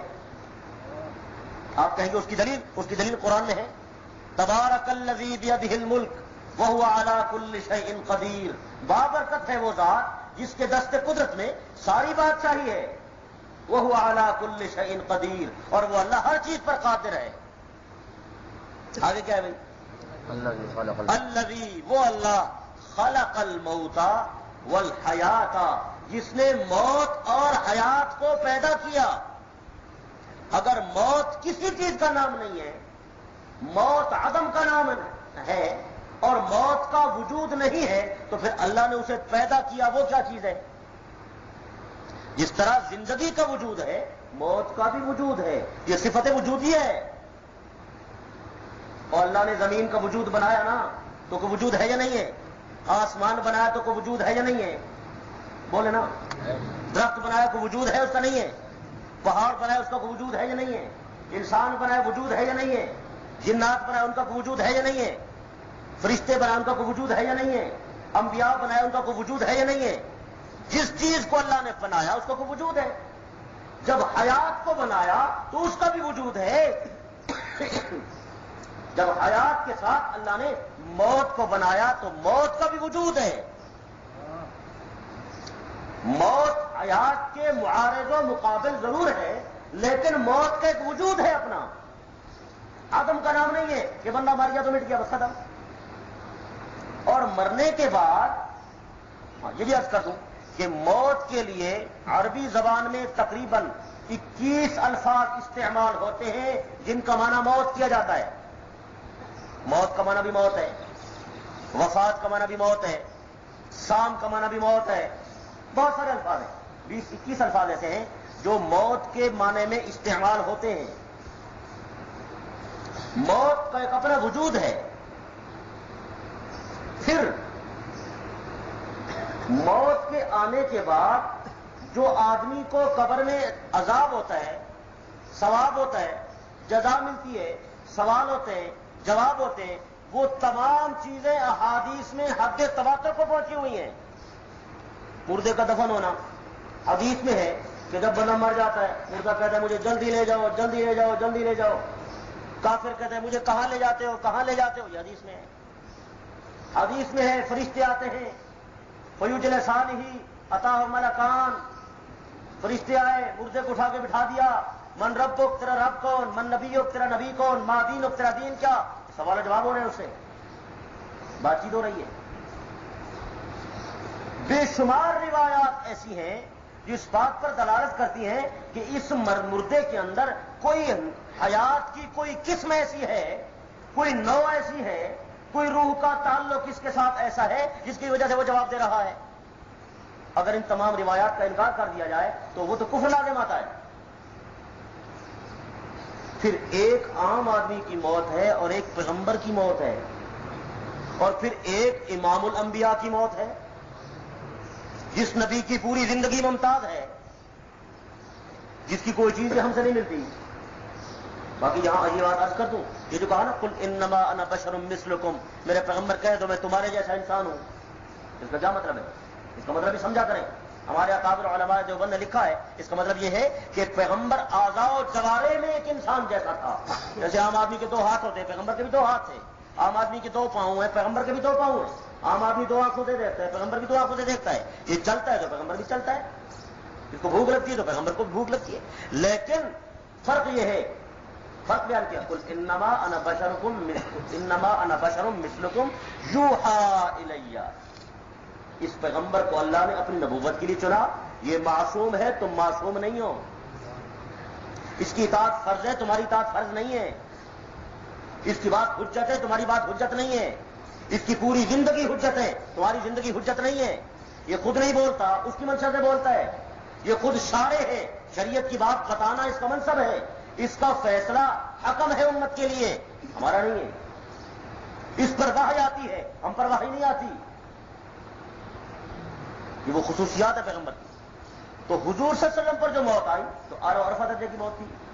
پھر ایک اور تخصیص آج سنیں، یہ نقطہ آپ حضرات کے لیے بہت قیمتی بات ہے۔ ہر آدمی کے لیے یہ لازم ہے کہ وہ جب اس پر موت آئے گی، مرنے کے بعد وہ بندہ برزخ میں جائے گا۔ برزخ کہتے ہیں مرنے کے بعد سے لے کر قیامت کے وقت اٹھنے تک یہ جو درمیان کا فاصلہ ہے، اس کو کہتے ہیں برزخ۔ برزخ کا معنی ہے پردہ، قبر میں پڑا ہوا ہے کہ بندہ برزخ میں۔ ہر آدمی کے لیے ضابطہ یہ ہے جبرائیل کو بھیجا، جاؤ اور میرے حبیب سے پوچھ کر آؤ۔ کیا بات ہے جی حضور کے مقام۔ میں نے کئی دفعہ آپ کو کہا ہے کہ کئی موقع ایسے آئے ہیں کہ اللہ اپنے حبیب کی رضا تلاش کرتا ہے۔ یہ رضا نہیں تلاش کی کہ یہ شکل لے جاؤ، میرے آقا سے پوچھو اس کے ساتھ میں تمہاری شادی کرانا چاہتا ہوں، تمہیں پسند ہے یا نہیں ہے؟ حضور فرماتے ہیں میں نے وہ جنت کی تصویر دیکھی اور میری عائشہ سے شادی ہوئی، میں نے جو عائشہ کے چہرے سے کپڑا ہٹایا، میں نے عائشہ کا چہرہ دیکھا، خدا کی قسم وہ تصویر عائشہ کی جنت والی ہوئی تصویر۔ اللہ نے رضا پوچھی۔ آپ کا دل چاہتا ہے کہ میں بیت اللہ کو قبلہ بنا لوں، پہلے بیت المقدس قبلہ ہے، آپ کی خواہش ہے۔ اللہ نے قرآن بیان کیا، قد نرى تقلب وجهك في السماء، دیکھتے ہیں ہم کبھی کبھی میرے پیغمبر کہ تو اپنا چہرہ جو اوپر اٹھاتا ہے، ہم آپ کے چہرے کو بیت المقدس سے بیت اللہ کی طرف پھیر دیں گے۔ یا اللہ کب پھیرو گے؟ یہ میرے دادا کا بنایا ہوا ہے، میرا دل چاہتا ہے بیت اللہ ہمارا قبلہ ہو۔ فرمایا فول وجهك شطر المسجد الحرام، میرے پیغمبر آج کے پاس چہرہ پھیر لو۔ اللہ نے نبی کی خواہش کے مطابق فیصلہ کیا یا نہیں کیا؟ تو بولے یہاں بھی سنے، یہاں جبرائیل کو بھیجا، جاؤ میرے حبیب سے پوچھ کر آؤ میرے پیغمبر میرے پاس آنا چاہتے ہو یا دنیا میں رہنا چاہتے ہو؟ بات نہیں سمجھے؟ وہ ہم سے کوئی پوچھتا ہے؟ ہم سے کوئی پوچھتا ہے؟ فرشتہ ہے جان نکالنے کے لیے، ہم کہو یار ٹھہر جا بھائی، یار کاروبار کا سیزن ہے، آم پکے کھڑے باغ کا سودا تو کر کھا چھوڑا، یہ نہیں سمجھے؟ قرضہ دینا ہے وہ تو میں اتار لوں، اور بچوں کی شادی کر لوں، پھر چلا جاؤں گا، پھر تو کہہ سکتا ہے؟ کسی میں جرأت ہے؟ خدا کی قسم یہ مقام نبوت ہے کہ خدا نے جبرائیل کو بھیجا، جاؤ میرے حبیب سے پوچھ کر آؤ دنیا میں رہنا چاہتے ہو یا میرے پاس آنا چاہتے ہو؟ یہ خصوصیت ہے یا نہیں ہے؟ اور پھر حدیث میں ہے کہ فرشتے نے آ کر عرض کیا اے اللہ کے حبیب، اللہ فرما رہے آپ دنیا میں رہنا چاہتے ہیں یا میرے پاس آنا چاہتے ہیں؟ اگر دنیا میں رہنا چاہتے ہو تو دنیا میں رہو اور میں زمین کے خزانے تجھے دے دوں۔ صحیح حدیث میں ہے، میں زمین کے خزانے تجھے دے دوں، اور میرا پیغمبر اگر تو دنیا میں رہنا چاہتا ہے تو دنیا میں رہے اور قیامت تک میں تجھے دنیا میں رکھوں گا، لمبی زندگی تجھے عطا کروں گا۔ تو جب قیامت کا وقت آئے گا پھر موت آئے گی، موت کا وعدہ اٹل ہے، پھر موت آئے گی اور موت کے بعد لوگ قبروں سے برزخ سے اٹھ کر حشر میں چلے جائیں گے، آپ بھی حشر میں چلے جائیں گے۔ یعنی دوسرے الفاظ میں یوں سمجھیں کہ آپ میرے پیغمبر اگر دنیا میں رہنا چاہیں تو رہیں اور برزخ میں نہ جائیں تو نہ جائیں۔ عام آدمی کے لیے یہ ضابطہ نہیں ہے، بات سمجھ آئیے نہیں سمجھ آئیے؟ اگر آپ برزخ میں نہ جائیں تو نہ جائیں میرے پیغمبر، میں آپ کو دنیا کے بعد موت کا وعدہ پورا کر کے میدان حشر میں لے جاؤں گا۔ جب اللہ نے یہ پوچھا تو حضور علیہ السلام نے کیا عرض کیا؟ یا اللہ مجھے دنیا کے خزانوں کی ضرورت نہیں ہے، نہ لمبی زندگی کی ضرورت ہے، نہ میں دنیا میں یہاں زیادہ رہنا چاہتا ہوں۔ اللہم الرفیق الاعلی، اے اللہ مجھے تو اپنے پاس ہی بلا لو، مجھے تو دنیا سے اٹھا ہی ہے۔ دنیا کیا ہے؟ یہ تو فانی جہان ہے بھائی، جس میں ہمارا دل اٹکا ہوا ہے نا آج۔ تو کسی بندے کو کہنا اور تو مر جائے، وہ لال پیلا ہو جاتا ہے غصے سے، تو نے یہ مجھے کیوں کہا کہ تو مر جائے؟ بھائی مجھے کیوں کہتا ہے؟ یعنی موت کے نام سے بھی ہم ڈرتے ہیں۔ یار اگر موت نہیں نہ آئے تو آپ بتائیں جنت میں داخلہ کیسے ہو؟ جنت کے درمیان اور ہمارے درمیان ایک پل ہے، اس پل کا نام ہے موت۔ اگر اس پل کو آپ نہیں کراس کریں گے تو جنت کیسے جائیں گے؟ موت تو واسطہ ہے، موت سے تو اللہ کا دیدار ہوتا ہے۔ موت اس جہان سے اس جہان منتقل کرتی ہے، تو موت سے گھبرایا نہ کرے بھائی۔ اس لیے حدیث میں تحفۃ المؤمن الموت، موت مومن کا لیکن ہے ڈراؤنا تحفہ بھائی، ڈر بڑا لگتا ہے اس سے، لیکن جو اللہ والے ہیں جن کو اللہ نے معرفت عطا کی ہے وہ موت سے محبت کرتے ہیں اور انتظار میں رہتے ہیں کہ کب یہ اللہ کا حکم آئے۔ اور ایک حدیث میں ہے کہ مومن کو موت کے وقت اللہ کا دیدار ہوتا ہے، اور دوسری بخاری کی روایت میں ہے فَسَيَرَانِي فِي الْيَقْظَةِ مَن رَآنِي فِي الْمَنَامِ، میرے آقا نے فرمایا جس نے مجھے نیند میں دیکھا، خواب میں دیکھا، فَسَيَرَانِي فِي الْيَقْظَةِ وہ مجھے بیداری میں بھی دیکھے گا۔ علماء نے اس کا ایک مطلب یہ بھی بیان کیا ہے کہ اس مومن کو موت کے وقت حضور کا دیدار ہوگا۔ یہ کتنی بڑی نعمت ہے بھائی حضور علیہ الصلوۃ والسلام کا دیدار ہو. تو وہ تبھی ہوگا جب موت آئے گی نا. تو موت سے ہم ڈرتے تو پھر دیدار کیسے ہوگا؟ بات نہیں سمجھے. تو آپ نے کیا انتخاب فرمایا؟ یا اللہ اپنے پاس ہی بلا لے, میں زیادہ دنیا میں نہیں رہنا چاہتا, میں دنیا میں زیادہ رہنا. تو اللہ نے آپ پر موت کو طاری فرمایا. یہ خصوصیت ہو گئی حضور کی برزخ والی. اب آگے چلیں. جب آپ کو قبر اطہر میں اتار دیا گیا, آپ کا جنازہ پڑھا گیا, آپ کو کفنایا گیا, آپ کو چارپائی پر رکھا گیا, غسل مبارک دیا گیا. پیغمبر کا کفن پیغمبر کا لباس ہوتا ہے اور کفن نہیں ہوتا. پیغمبر جہاں فوت ہوتا ہے وہی غسل دیا جاتا ہے, پیغمبر جہاں فوت ہوتا ہے وہی دفن کیا جاتا ہے. یہ خصوصیات ہے پیغمبر کی. بات سمجھ آئیے؟ یہ سمجھ آئیے. ایک نقطہ اور کہتا ہوں, ہمارے کسی دوست کو فائدہ ہوگا. جب حضور پر موت طاری ہوئی تو صحابہ میں اختلاف ہوا. حضرت عمر کھڑے ہو گئے, حضور پر موت نہیں آئی, خبردار کسی نے کہا حضور فوت ہو گئے میں اس کا سر قلم کر دوں گا. موت نہیں آئی. صدیق اکبر انہوں نے کہا بھائی حضور پر موت طاری ہو گئی, آپ دنیا سے چلے گئے. موت میں جو اختلاف ہی نہیں ہے, یہ اختلاف ختم ہو گیا. سب متفق ہو گئے کہ حضور پر موت آ گئی, یہ اختلاف نہیں ہے. آپ حضرات آج جتنے دلائل دیتے ہیں وہ نبی کی موت کے دیں گے. قرآن میں ہے آپ فوت ہو جائیں گے, قرآن میں ہے افہم ماتا, قرآن میں ہے انک میت. یہ ساری آیتیں میں نے آپ کو بتا دی. حدیث میں حتی قبض النبی, نبی قبض کر دیے گئے, حضور پر موت آ گئی. چل ساری باتیں, اس میں بحث ہی نہیں ہے. موت حق سچ ہے, ہو گئی. آگے چل. اب آپ کو غسل دے کر جنازہ پڑھ کے کفنا کے قبر اطہر میں اتار دیا گیا. ٹھیک ہے. جب عام بندہ مر جاتا ہے نا کیا ہوتا ہے؟ جسم اکڑ گیا. جسم کیا ہوتا ہے؟ اکڑ جاتا ہے. 2 دن پڑ رہے, پیٹ پھٹ گیا, تعفن بدبو پیدا ہو گئی. 40 سال ساتھ رہنے والی بیوی بھی کہتی ہے اسے جلدی اٹھا کے لے جاؤ, میں ڈرتی ہوں اس سے. ایسا ہوتا نہیں ہوتا؟ ہمارے توسا شریف کے قریب ایک گاؤں ہے شیر گڑھ, اس میں ایک قادیانی سردار مر گیا. 15 سال پرانی بات ہے. مر گیا. انہوں نے اس خبیث کو اٹھا کر مسجد تھی چھوٹی سی, اس کے ذہن میں دفن کر دیا. علاقے کے لوگ کھڑے ہوئے مسلمان کہ بھئی یہ بڑا ظلم ہے, مسجد میں تو عام مسلمان کو دفن کرنا جائز نہیں ہے, چہ جائے کہ آپ نے اس میں کافر کو دفن کر دیا ہے, اس کو نکالو. 2-3 مہینے لگ گئے, تحریک چلائی, علماء نے قربانیاں دی. میرے نانا بزرگوار حضرت اقدس توسیع دامت برکاتہم العالیہ اس میں زخمی ہوئے. 17-18 ضربیں آئی ان کو, بڑی تکلیف. یہاں ملتان ہم انہیں لے آئے, داڑھی خون سے رنگین ہو گئی, کپڑے ہو گئے, اور بہت سارے علماء زخمی ہو گئے. خیر 3 مہینے کے بعد حکومت مجبور ہوئی, انہوں نے اس کو وہاں سے نکالا. نکالو بھائی, مسلمان نہیں چھوڑتے. آپ لوگ بڑی طاقت ہے الحمدللہ, مسلمان بڑی قوت ہے, اللہ ہمیں ہمت غیرت دے. اس کو مجبور ہو کر حکومت نے نکالا. اب جب نکالا, اب پریشان وہ کہ اسے دفن کہاں کریں, بدبو آ رہی ہے, جسم پھٹا ہوا ہے, ہڈیاں نکلی ہوئی ہیں, پتہ نہیں کیا حالت بنی ہوئی اس کافر کی. آپ پریشان ہو. ہم سے پوچھا بھئی آپ ہی بتائیں بھئی خدا را, یہ نہ ہو کہ ہم کہیں دفن کر دیں, آپ پھر کہیں یہاں کیوں دفن کیا ہے. ہم نے کہا یہ تو بات صحیح ہے کہ ایک قادیانی کافر ہو تو وہ تو مسلمانوں کے قبرستان میں بھی دفن نہیں ہو سکتا, الگ دفن کرو. کہا یار آپ ہی بتا دیں آج کہاں دفن کریں, پھر کل شور نہیں مچانا. ہم نے کہا اس کو اپنے گھر کے صحن میں دفن کرو. اس کے گھر گئے, اس کے صحن میں جب قبر کھودنے لگے اس کی بیوی نے شور مچا دیا. اس نے کہا نہیں اس کو یہاں سے لے جاؤ, میں ڈرتی ہوں اس سے. وہ تیرا خاوند ہے, تیرا سردار ہے بڑا, جس نے تیرے ساتھ زندگی گزاری ہے, تو نے اس کو مردے کو مارے کے لیے ڈال دیا, اپنے گھر رکھو نا. یعنی وہ عورت بھی ڈرتی ہے مرنے کے بعد, جسم اکڑ گیا, پھٹ گیا, بدبودار ہو گیا, بدبو آ رہی ہے, بچوں کو نیند نہیں آتی. خیر اللہ کے فضل سے ہم نے پھر اس کو گھر میں دفن کرا دیا جی, بس اس کے صحن میں اسے دفن کیا گیا. بھاگ گئے سارے گھر والے اس کے بس چھوڑ چھاڑ کے.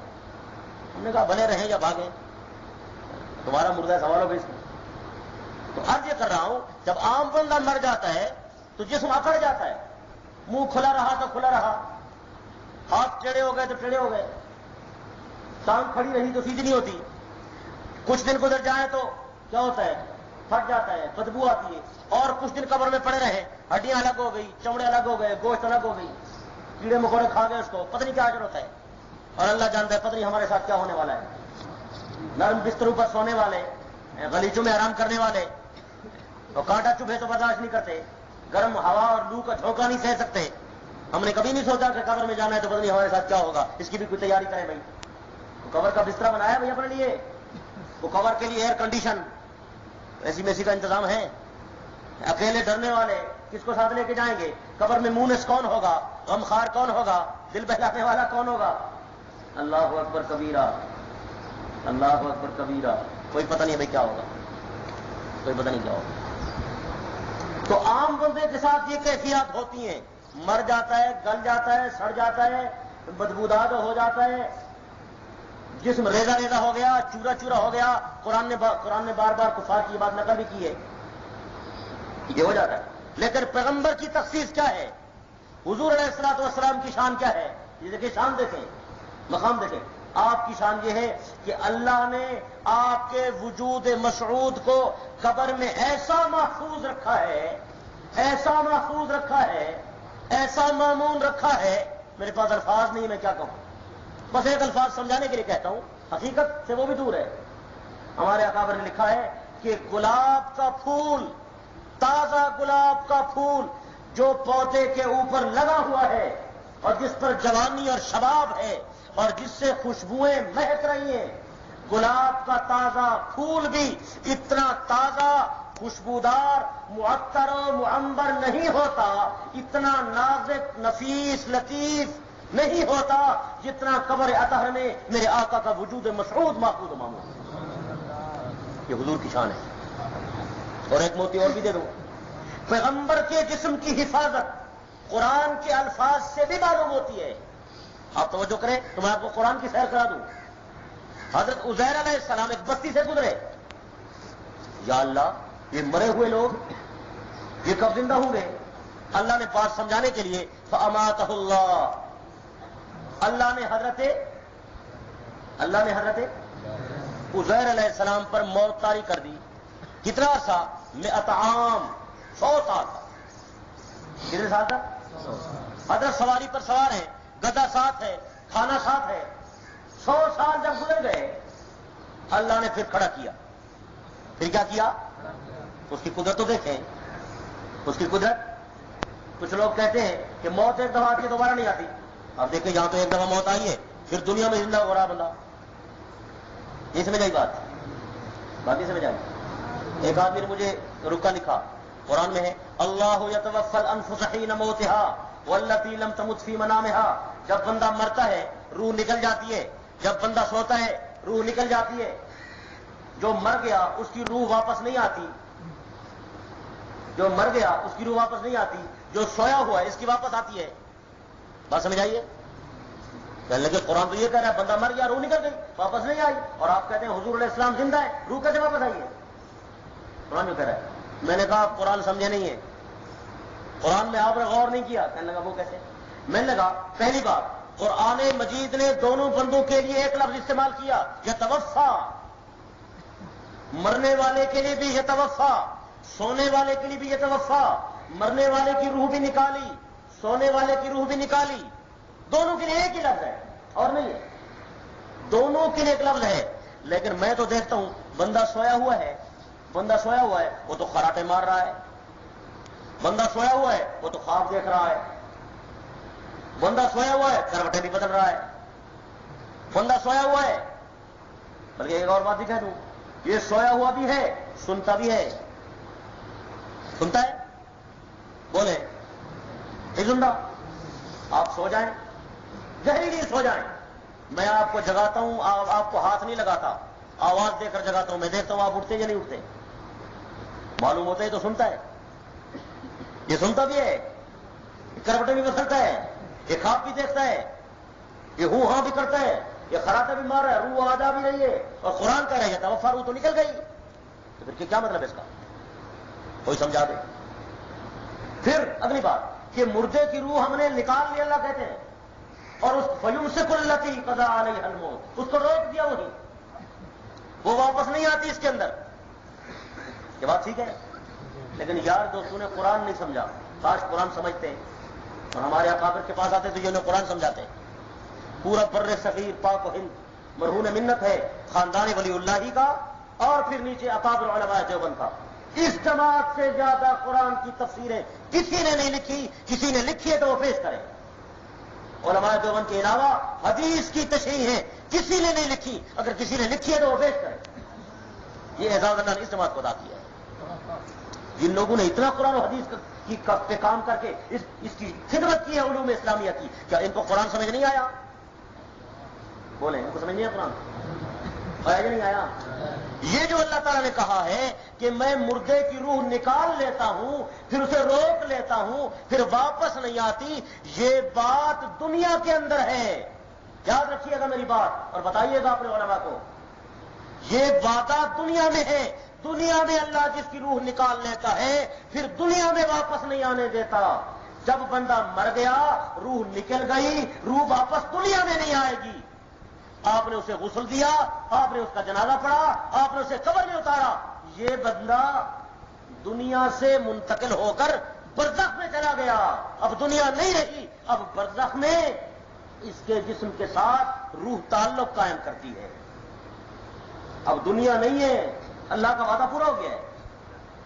اللہ نے جو وعدہ کیا تھا وہ یہ تھا کہ روح دنیا میں نہیں آئے گی، دنیا میں نہیں آ رہی روح۔ آپ کہیں گے اس کی دلیل یہی قرینہ ہے، یہی آیت قرینہ ہے۔ آیت جو کہہ رہی ہے کہ اللہ فرما رہے ہیں کہ میں سونے والے کی روح بھی نکالتا ہوں اور مرنے والے کی بھی نکالتا ہوں، مرنے والے کی روک لیتا ہوں لیکن سونے والے کی چھوڑ دیتا ہوں۔ نہیں سمجھ آئی؟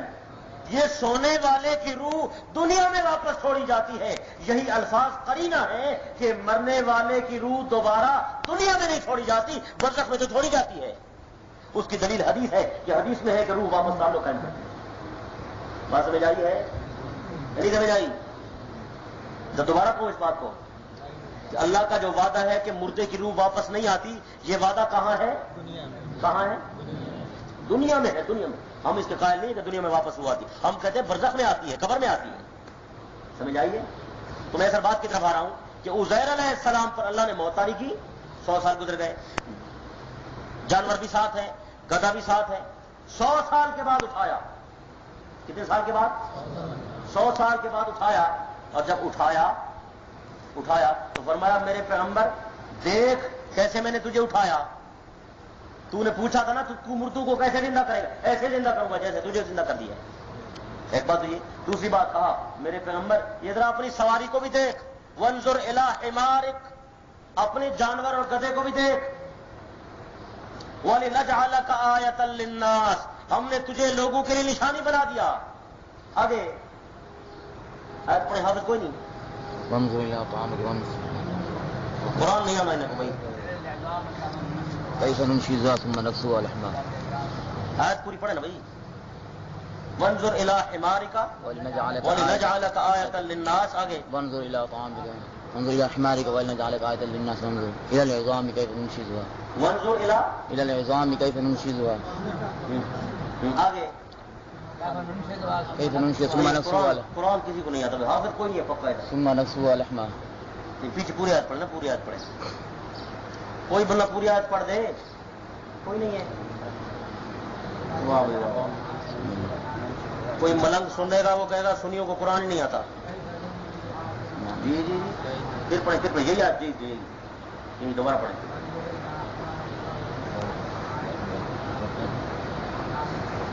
ہاں وانظر الی العظام کیف ننشزها ثم نکسوها لحما، میرے پیغمبر گدھے کو دیکھ کہ گل سڑ گیا ہے، وہ توجہ کریں توجہ، گدھے کو دیکھ کہ وہ گل سڑ گیا، ہڈیاں علیحدہ ہو گئیں، چمڑا علیحدہ ہو گیا، دیکھ میں اس کی ہڈیوں پر چمڑا کیسے چڑھاتا ہوں تیرے سامنے۔ سمجھ آئیے بات؟ یہ آیت بتا رہی ہے کہ 100 سال میں مرنے کے بعد گدھا گل سڑ گیا لیکن پیغمبر کا وجود محفوظ رہا۔ پیغمبر کا وجود تو خصوصیت ہوئی نہ ہوئی؟ دوسرا واقعہ سلیمان علیہ السلام کا، حضرت اپنا عصا لے کر کھڑے ہوئے، جنات سے کام کرا رہے ہیں، بیت المقدس کی تعمیر مکمل ہو رہی ہے، وہ بھاگ جاتے تھے، حضرت کھڑے ہو گئے۔ اے مستری ہے نا، مستری لوگ، اے مکان بناؤ نا تساں، اے بھاج وے، اگر مالک نہ بیٹھا ہوا ہو نا بھاگ جاتے ہیں۔ آج کل میں مکان بنا رہا ہوں، مجھے تلخ تجربہ ہوا ہے، رات ادھر سے واپس آئے ہوں یہ آپ حضرات کے لیے، ابھی پھر واپس چلا جاؤں. تو مستری جو ہے نا بھاج میں بڑی اوکھی قوم ہے بھائی، بڑی اوکھی قوم. اللہ ان کو ہدایت دے. سلیمان علیہ السلام تعمیر کرا رہے، یہ بھاگ جاتے تھے. حضرت نے فرمایا اچھا میں خود ادھر بیٹھوں گا. بھاگ جاتے ہو نا تم. یعنی جنات کو بھی پتا تھا کہ نبی ہر جگہ حاضر ناظر نہیں ہوتا. نہیں سمجھ آئی بات؟ حضرت گئے وہ بھی گئے، دیکھنے والا تو ہے کوئی نہیں. حضرت نے ادھر ایک اپنی بیٹھک بنائی، جگہ بنائی. حضرت کے پاس ایک ڈنڈا تھا عصا، وہ عصا لے کر حضرت ٹیک لگا کے تھوڑی سے کھڑے ہو گئے. دیکھ رہے ہیں. جنات نے دیکھا بھائی آج بھائی خان صاحب گودا صاحب نہیں جاتا بھائی، آج پیغمبر دیکھ رہا ہے بھائی، آج استاد صاحب دیکھ رہے ہیں، آج نہیں جاتے. حضرت کھڑے رہے. اللہ کی تقدیر کا فیصلہ، اللہ نے اسی حالت پر پیغمبر پر موت طاری کر دی. جب موت طاری کر دی، حضرت اسی عصا کے سہارے، ڈنڈے کے سہارے کھڑے رہے. ڈنڈے کے سہارے جنات لگے رہے حتیٰ کہ اس کی تعمیر کیا کر دی. قرآن مجید میں ہے، اللہ تعالیٰ فرماتے ہیں اگر جنات علم غیب جانتے تو کب کے بھاگ گئے ہوتے. ان کو پتہ چل جاتا بھائی پیغمبر تو فوت ہو گیا ہے. لیکن جنات کے پاس غیب نہیں تھا. جنات کے پاس غیب کا علم نہیں تھا. بس دیکھا دور سے حضرت دیکھ رہے ہیں، لگے رہے. ناراض نہ ہو، جنات تابع تھے نا حضرت کے، لگے رہے. اللہ کی شان کہ وہ جو حضرت کا عصا تھا لکڑی کا، اس کو نیچے سے دیمک نے چاٹنا شروع کیا.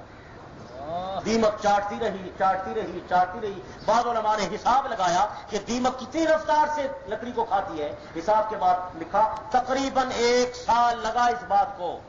1 سال حضرت ڈنڈے کے سہارے کھڑے رہے، اور جب پورے سال کے بعد دیمک نیچے سے کھا کر اوپر تک پہنچی اور پوری لکڑی خالی ہو گئی، لکڑی جو گری تو سلیمان علیہ السلام بھی زمین پر آ گئے.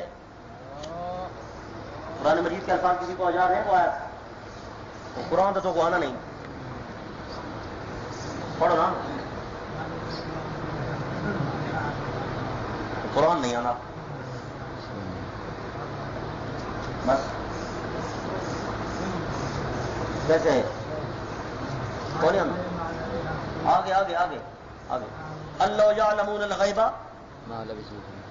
آگے ما لبثوا قرآن نہیں آنا. میں حافظ کوئی نہیں، ایک کا ہی نہیں حافظ. حالانکہ تھی 15-20 حافظ بیٹھے سن، دسیں نہیں چھپے بیٹھے.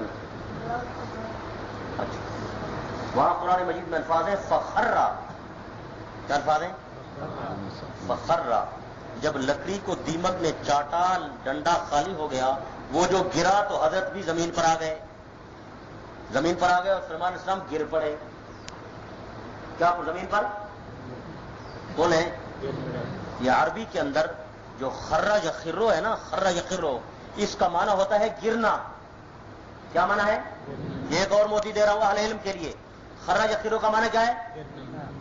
لیکن بے جان چیز جب گرے اس کو کہتے ہیں ساقطہ.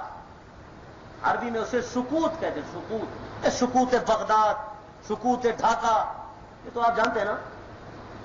بے جان چیز کے گرنے کو سکوت کہتے ہیں.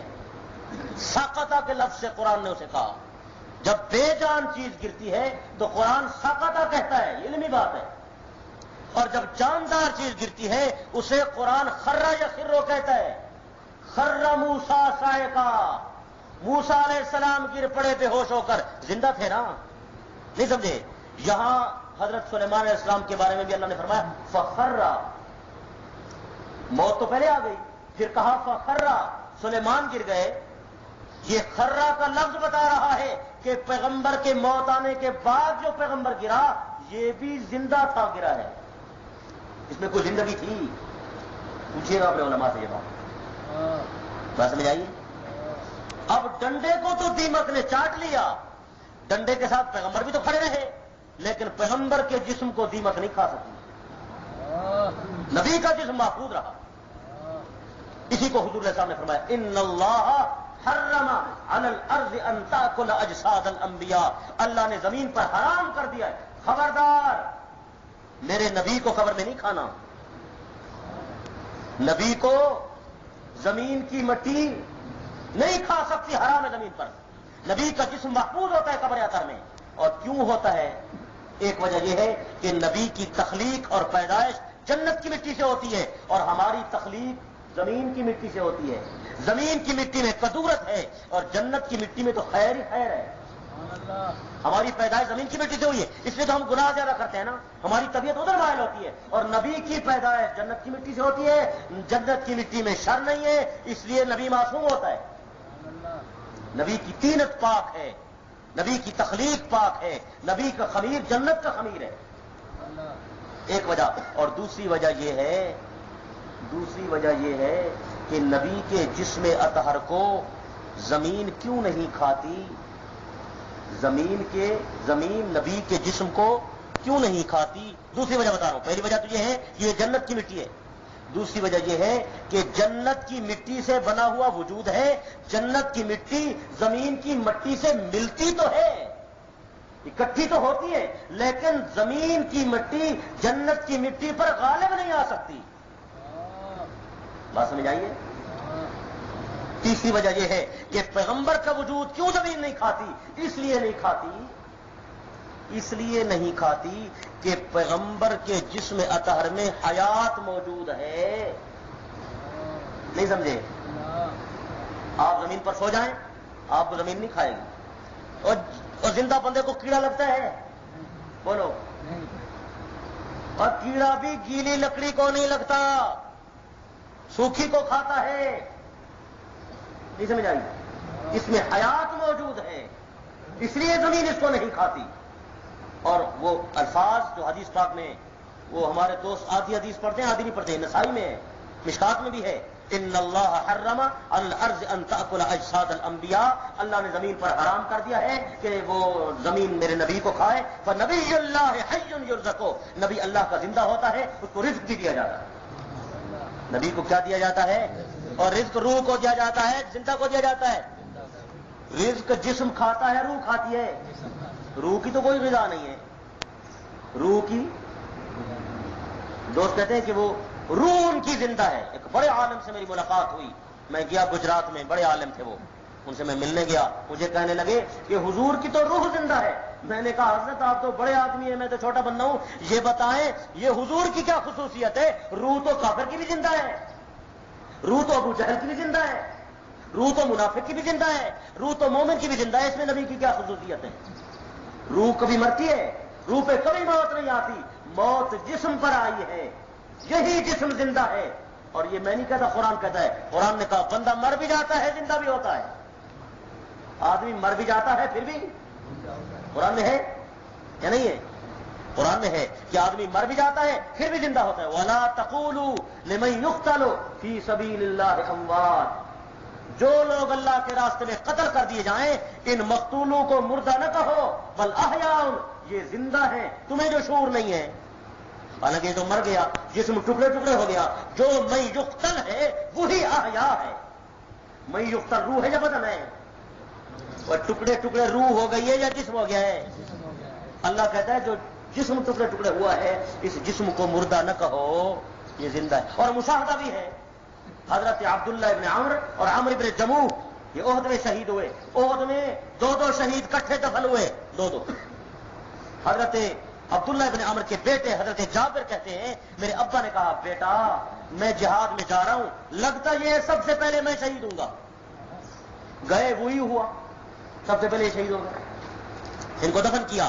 حضرت عبداللہ ابن عمر کو حضرت عمرو ابن جموح، یہ دونوں حضرت عمرو ابن جموح اس کے بہنوئی ہیں، بہنوئی سالے کو کٹھے دفن کیا ایک قبر میں. حضرت جابر کہتے ہیں میرے دل میں حسرت تھی، میرے ابا جی کی علیحدہ قبر ہونی چاہیے. میں نے 6 مہینے کے بعد ان کی قبر کو کھولا. یہ حدیث بخاری میں ہے. میں نے 6 مہینے کے بعد ابا کی قبر کو کھولا. میں نے جب کھولا میرے ابا کا جسم ایسے تھا جیسے گلاب کا پھول ہوتا. اور قبر کو کھودتے ہوئے کدال جو لگ گیا ان کی انگلی پر، انگلی سے خون ایسے بہنے لگا جیسے زندہ بندے کا خون بہتا. انہی دونوں حضرات کو پھر حضرت معاویہ کے دور میں پھر قبر کو کھودا گیا. جب بارش کا پانی آیا نالے میں، قبریں نالے کے کنارے پر تھیں، آدھی قبریں ضائع ہو گئی. صحابہ نے مشورہ کیا ان حضرات کو یہاں سے نکالیں، دوبارہ بارش کا پانی آیا قبر ضائع ہو جائے گی. ان کو جب کھولا، موطا امام مالک کی روایت ہے، امام مالک اپنی سند سے لکھتے ہیں کہ جب 46 سال کے بعد 46 سال گزر گئے ان کو قبر میں سوئے ہوئے، اور 46 سال کے بعد جب اٹھایا کأنہما ماتا بالامس، ایسے لگتا تھا یہ دونوں کل فوت ہوئے، کل فوت ہوئے۔ اور بھی صحابہ کے کئی واقعات، اور بھی صحابہ کے، حضرت عائشہ رضی اللہ عنہا کا جو حجرہ تھا جس میں آپ آرام فرما ہے، اس حجرے کی ایک دیوار کا تھوڑا سا حصہ گر گیا تھا، تھوڑا سا حصہ گر گیا تھا، سارے لوگ جمع ہوئے، صحابہ کا دور تھا تو اس کو ٹھیک کیا جائے۔ وہ جب دیوار بنانے لگے تو ایک قبر سے ایک پاؤں ظاہر ہو گیا، لوگوں میں شور پڑ گیا کہ حضور علیہ السلام کا مبارک پاؤں ہے۔ پھر ایک شخص کو بلایا، بڑا تجربہ کار تھا، صحابی رسول ہے، اس نے آ کر دیکھا، اس نے کہا نہیں نہیں، آقا کا پاؤں نہیں ہے، یہ عمر بن خطاب کا پاؤں ہے۔ کہتے حضرت عمر بن خطاب کے مبارک پاؤں کی جو زیارت کی، پھول کی پنکھڑی میں، گلاب کی پتی میں، اور جناب ایک پھول کی کلی میں کیا نزاکت ہوتی ہے جو امیر عمر کے پاؤں میں نزاکت ہے، تو مشاہدہ ہے، اور یہ شواہد احادیث میں موجود ہیں۔ یار جب شہداء کا یہ حال ہے تو انبیاء کا کیا حال ہوگا؟ انبیاء کا کیا حال ہوگا؟ کسی میں یہی بات کہ اللہ نے بڑا مقام عطا فرمایا، بڑا منصب عطا کیا ہے۔ یہ دوست کچھ سوالات لکھتے رہتے ہیں، ایک دو سوال کر رہے ہیں، بڑا اچھا سوال ہے ان کا، ایک پرچی آئی، سوال ہے کہ حضور علیہ الصلوۃ والسلام کے بارے میں آپ کہہ رہے ہیں کہ وہ زندہ ہیں، ان پر تو کئی من مٹی پڑی ہوئی ہے، تو مٹی کے اندر وہ زندہ ہیں، اور پھر مٹی کے نیچے اتنی زیادہ مٹی ہے تو اس کے نیچے وہ کیسے سنتے ہیں؟ سوال صحیح ہے، ان کی حدیث میں ہے، بخاری مسلم کی حدیث ہے، سیاستہ کی باقی کتابوں میں بھی ہے، مشکات میں بھی ہے، حضور صلی اللہ علیہ وسلم قبرستان سے گزرے، آپ نے ارشاد فرمایا اس قبر والے کو عذاب ہو رہا ہے، میں محمد اس کے عذاب کو سن رہا ہوں۔ توجہ ہے، توجہ کریں، قیمتی بات ہے، میں اس کے عذاب کو سن رہا ہوں۔ حضور صلی اللہ علیہ وسلم دنیا میں، وہ بندہ برزخ میں ہے، قبر کے اندر ہے، قبر کے اوپر کئی من مٹی پڑی ہوئی ہے، اگر حضور یہاں کھڑے ہوئے ہیں، وہ بندہ قبر کے نیچے ہے، کئی من مٹی ہے، نبی اس کے عذاب کو سن رہا ہے، بات ہی سمجھے، نبی اس کے عذاب کی آواز کو سن رہا ہے، تو جب یہی پیغمبر قبر اطہر میں چلا جائے تو پیغمبر قبر اطہر میں جا کر، برزخ میں جا کر دنیا والوں کا سلام کیسے نہیں سنتے؟ نہیں سمجھے بات؟ حضور دنیا میں تھے، وہ بندہ برزخ میں تھا، آپ نے فرمایا اس کو عذاب ہو رہا ہے، میں اس کی کیفیت دیکھ بھی رہا ہوں اور اس کی سن بھی رہا ہوں۔ جب یہی پیغمبر خود قبر اطہر میں چلے گئے تو جب حضور کے روضے کے باہر بندہ کھڑے ہو کر صلاۃ سلام عرض کرتا ہے تو یہ پیغمبر اس کا سلام نہیں سنتا؟ اس کا مطلب ہے آپ نے نبی کو اپنے اوپر قیاس کر لیا ہے۔ یہی تو میں عرض کر رہا ہوں کہ مقام نبوت کو سمجھے، اس کی زندگی ممتاز ہے، اس کی موت ممتاز ہے، اس کی حیات بعد الممات بھی ممتاز ہے، ممتاز ہے یا نہیں ہے؟ ایک اور قیمتی نقطہ سنیں، حضور دائمی نبی ہیں، حضور دائمی رسول ہے۔ جب دائمی نبی ہیں اور رسول ہیں اور بندے ہیں اور قیامت تک نبی کوئی نہیں ہے، تو آپ کا کیا خیال ہے کہ امت کا نبی کے ساتھ کوئی تعلق نہیں ہے؟ امت کا نبی کے ساتھ کوئی رابطہ نہیں ہے؟ درمیان میں نبی تو کوئی نہیں ہے، اللہ نے امت کو نبی کے ساتھ جوڑا ہے، یاد رکھیں، اور تعلق باقی ہے۔ وہ تعلق کیسے ہے؟ اللہ یہ چاہتے ہیں کہ میرے بندے، میرے نبی کا تعلق بھی امت کے ساتھ ہو اور امت کا تعلق بھی نبی کے ساتھ ہو۔ آپ کہیں گے وہ کیسے؟ میں آپ کو بتاتا ہوں کہ امت کا تعلق نبی کے ساتھ کیسے ہے۔ امت کا تعلق یوں ہے کہ امت نبی کے روضہ اطہر پہ حاضری دیتی ہے، یوں سمجھے کہ دربار نبوت میں حاضر ہے، امت نبی کے دروازے پر حاضری دیتی ہے، یوں سمجھے دربار رسالت میں حاضر ہے، اور امت حضور کی خدمت میں جا کر صلاۃ و سلام عرض کرتی ہے، تو امت کا تعلق ہو گیا۔ اور حضور صلی اللہ علیہ وسلم امت کا سلام سنتے ہیں، دوسرا تعلق ہو گیا۔ حضور علیہ الصلوۃ والسلام اپنی امت کے اعمال کو، جب وہ اعمال آپ کے پاس پہنچتے ہیں تو آپ کو پتہ چلتا ہے کہ میری امت کیا کام کر رہی ہے۔ حدیث میں ہے کہ لوگوں کے اعمال نبی پر پیش کیے جاتے ہیں، نبی کا دور والا سلام بھی پیش کیا جاتا ہے، فرشتے لے کر جاتے ہیں۔ دوسری بات، تیسری بات، حضور علیہ الصلوۃ والسلام اپنی قبر اطہر میں امت کے لیے استغفار پڑھتے رہتے ہیں. حضور اپنی امت کے لیے کیا پڑھتے رہتے ہیں؟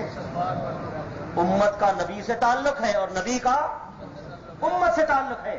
جو کہتا ہے کہ موت تو بس عدم کا نام ہے، ختم کچھ نہیں ہے وہاں، اس کا مطلب یہ ہے نبوت ختم ہو گئی، ابدیت ختم ہو گئی، نہ امت کا تعلق ہے نہ نبی کا تعلق ہے.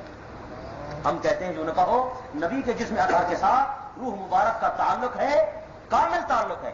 اور ایک بات اور ساتھ سنیں، کون کون سی بات بتاؤں گا. ایک لحاظ سے دنیا کی زندگی اعلیٰ ہے اور ایک لحاظ سے برزخ کی زندگی اعلیٰ ہے. دنیا کی زندگی اس لیے اعلیٰ ہے کہ دنیا میں بندہ عمل کر سکتا ہے، برزخ میں عمل نہیں کر سکتا بندہ. دنیا میں نماز پڑھو، روزہ رکھو، حج کرو، اللہ اللہ کرو، تسبیح کرو، یہ اعمال لکھے جاتے ہیں جو آخرت میں فائدہ دیں گے. اس لحاظ سے دنیا کی زندگی اعلیٰ ہے. اور حدیث میں جب شہید جنت میں جاتا ہے تو اللہ تعالیٰ فرماتے ہیں میرے بندے تو نے میرے نام پر جان دی، بتا تجھے کیا دوں؟ وہ کہتے ہیں یا اللہ تیرا بڑا احسان ہے، تو نے بہت کچھ دیا، مجھے کچھ نہیں چاہیے، مجھے ایک دفعہ دنیا میں دوبارہ بھیج، ایک دفعہ دنیا میں. کیوں؟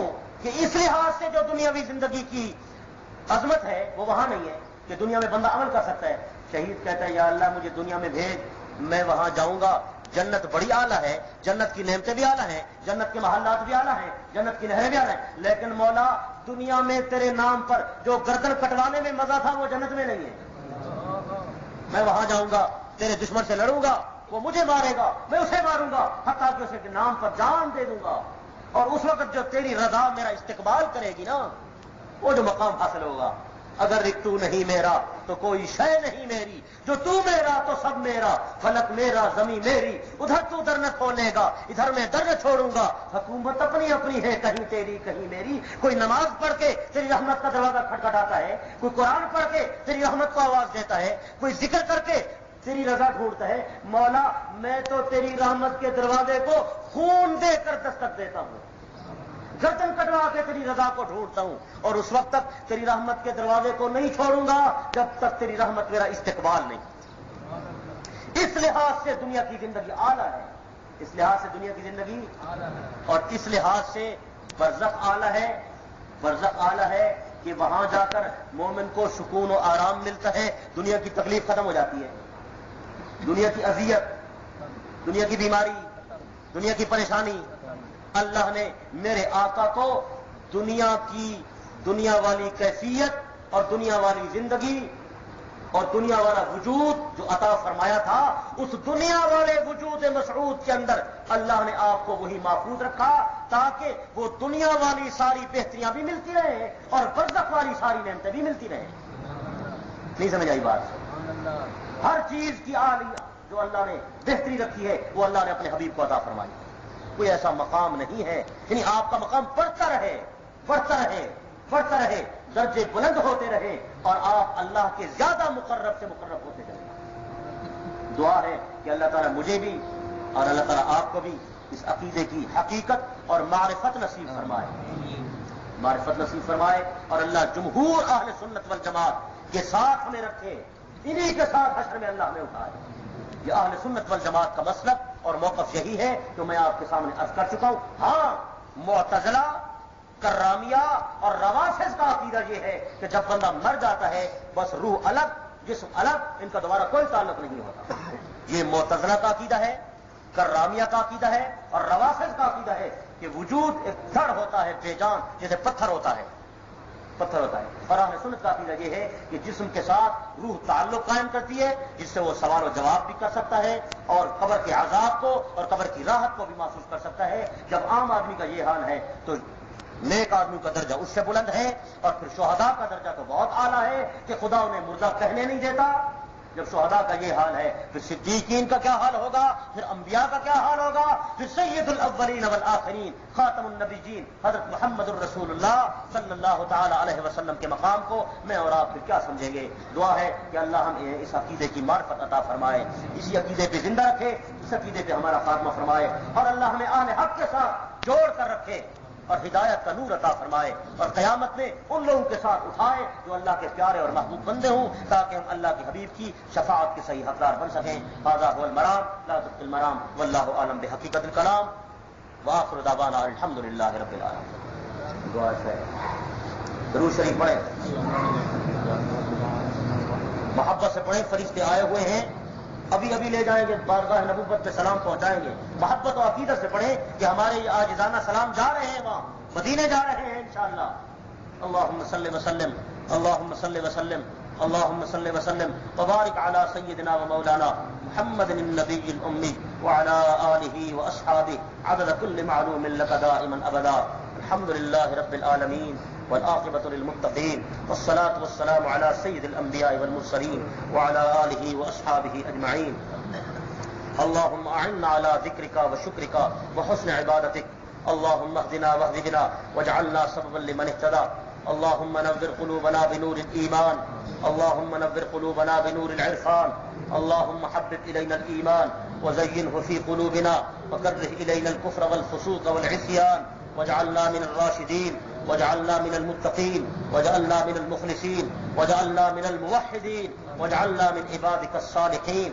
اللهم ثبتنا على الإسلام, اللهم اختمنا على الإيمان, اللهم انصر الإسلام والمسلمين, اللهم أيد الإسلام والمجاهدين, اللهم أعز الإسلام والمجاهدين في كل مكان, واغفر الكفرة واليهود والهنود والمجوس والنصارى والمشركين. اللهم شتت شملهم, اللهم مزق جمعهم, اللهم دمر ديارهم, اللهم فرق بنيانهم, اللهم زلزل أقدامهم, اللهم أهلك أموالهم, اللهم إنا نجعلك في نحورهم ونعوذ بك من شرورهم. اللهم اكفنا بحلالك عن حرامك واغننا بفضلك عمن سواك. لا اله الا الله الحليم الكريم. سبحان الله رب العرش العظيم. الحمد لله رب العالمين. نسألك موجبات رحمتك وعزائم مغفرتك والغنيمة من كل بر والسلامة من كل إثم. لا تدع لنا ذنبا إلا غفرته ولا هما إلا فرجته ولا دينا إلا قضيته ولا حاجة من حوائج الدنيا والآخرة هي لك رزقا إلا قضيتها يا أرحم الراحمين. يا أرحم الراحمين. يا مقلب القلوب ثبت قلوبنا على دينك. يا مصرف القلوب صرف قلوبنا على طاعتك. ربنا لا تزغ قلوبنا بعد إذ هديتنا وهب لنا من لدنك رحمة إنك أنت الوهاب. ربنا إننا سمعنا مناديا ينادي للإيمان ربنا آمنا فاغفر لنا ذنوبنا وكفر عنا سيئاتنا وتوفنا مع الأبرار. يا عزيز يا غفار يا رب العالمين. يا أرحم الراحمين. يا أكرم الأكرمين. يا أرحم الراحمين. ارحم أمة محمد صلى الله عليه وسلم. اللهم اهد أمة محمد صلى الله عليه وسلم واجعلنا منهم.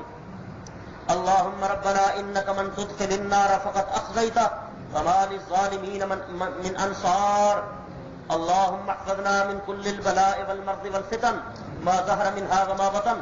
اللهم إنا نعوذ بك من عذاب القبر ونعوذ بك من عذاب جهنم ونعوذ بك من فتنة المسيح الدجال ونعوذ بك من فتنة المحيا والممات.